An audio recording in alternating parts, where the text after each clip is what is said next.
কন্যাশ্রী, রূপশ্রী, লক্ষ্মীর ভাণ্ডার সবই তো শুনলাম। এবার রাজ্যের কিছু ছেলেদের জন্য করা যাক। নমস্কার, বাংলার খবরে আপনাদের সবাইকে স্বাগত। রাজ্যের ছেলেরাও এবার পাবেন 1500 থেকে 2500 টাকা প্রতি মাসে। কিছুজন হয়তো আগে থেকেই এটা পেয়ে আসছেন। 2013 সালে শুরু হয় এক নতুন প্রকল্প। এই প্রকল্পে নাম নথিভুক্ত করলেই পাবেন 1500 থেকে 2500 টাকা প্রতি মাসে। যুবকদের কর্মযোগী হয়ে উঠতে সাহায্য করার জন্যই শুরু হয়েছিল এই প্রকল্প, যার নাম যুবশ্রী। তবে এই প্রকল্পে আবেদনের জন্য রয়েছে কিছু যোগ্যতা, সেগুলি দেখা যাক। প্রথমত, অবশ্যই আপনাকে হতে হবে পশ্চিমবঙ্গের একজন স্থায়ী বাসিন্দা। দ্বিতীয়ত, ন্যূনতম শিক্ষাগত যোগ্যতা হবে ক্লাস 8 পাস। এই প্রকল্পে আবেদনের পূর্বে এমপ্লয়মেন্ট ব্যাংকে নাম নথিভুক্ত করে রাখতে হবে।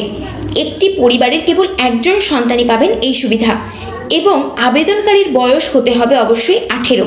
এবার কিভাবে আবেদন করবেন বুঝতে পারছেন না? একদম সহজ। আপনার হাতে থাকা মোবাইলে ব্রাউজার ওপেন করুন। এবার সার্চ করুন employmentbank.wp.gov.in। জব সিকার অপশানটি ক্লিক করুন।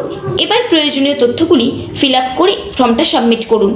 তারপর এটার একটা প্রিন্ট আউট বার করে নিন এবং 90 দিনের মধ্যে এই প্রিন্ট আউটটি SDO অফিসে জমা করে দিন। এবার প্রয়োজনীয় ডকুমেন্ট কী? যেমন প্রত্যেকটাতেই দরকার হয় মাধ্যমিকের অ্যাডমিট কার্ড, মাধ্যমিকের রেজাল্ট, পাসপোর্ট সাইজ ফটোকপি, আধার কার্ড, ব্যাংকের পাসবুক আর মোবাইল নাম্বার।